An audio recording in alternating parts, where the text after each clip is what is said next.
Okay, so we're inside for this video. I just done a bit of a clean up and trim, and tried to sort some sort of shape into this Port Jackson fig. The piece that you see missing was this. This was just on the top here. Had a big ugly knuckle in the front there. And yeah, we weren't getting any growth out of the top, so I kind of tried to chop it back and give myself a new angle. And looking at this guy as being the leader, which is why I kind of tied these down. And we've got a lot of aerial roots coming off this fella, so I'm training them all into where I want them to go. It's very humid here at the moment. Around, you probably see the glare on my forehead, on my nose.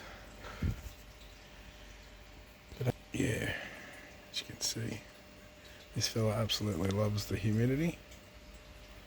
Got a bunch of aerial roots all coming out. A lot of them only are sort of half hanging down, but I do want them to follow the path provided. I've been keeping misting them, even though it's quite humid. I've still been misting them, and that's produced all these aerial roots, which look awesome. I do have a plan for this tree. It's in a 3D printed pot at the moment, but I do have a plan for it. It will possibly be going onto a different floating island bonsai. I'm quite pleased with the way the first one turned out, so I thought, why not?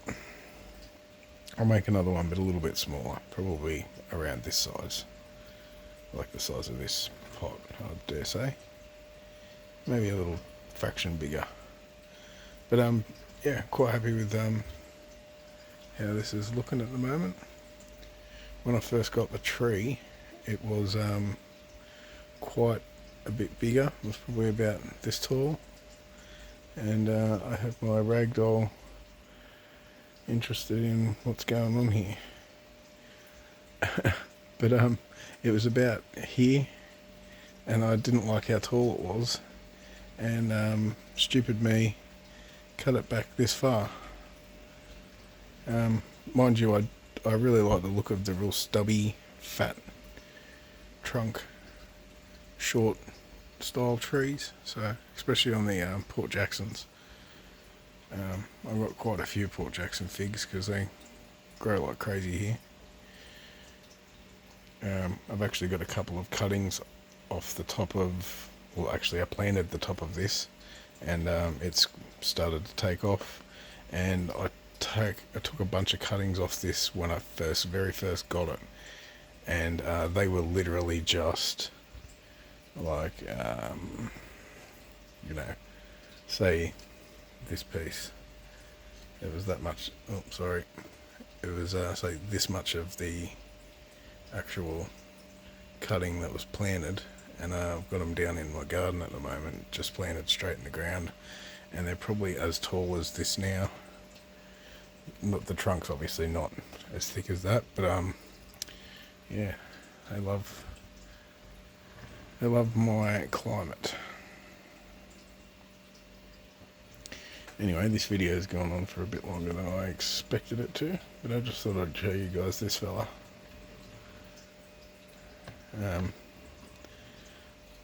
As for a style, we're just going to see how this turns out over the next couple of months. Hopefully, once that dries out a bit more, I might even try carving it a little bit more, just to give it a more natural look. Because I hate, that's the one thing I don't like about bonsais is like straight cuts where you can literally tell it's been cut.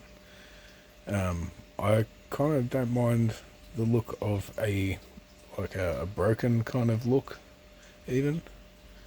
I just find it gives the tree a more natural look, because you're more likely to see a tree that's been broken in the wind or something over a tree that's got a big flat cut on it, even if it heals good.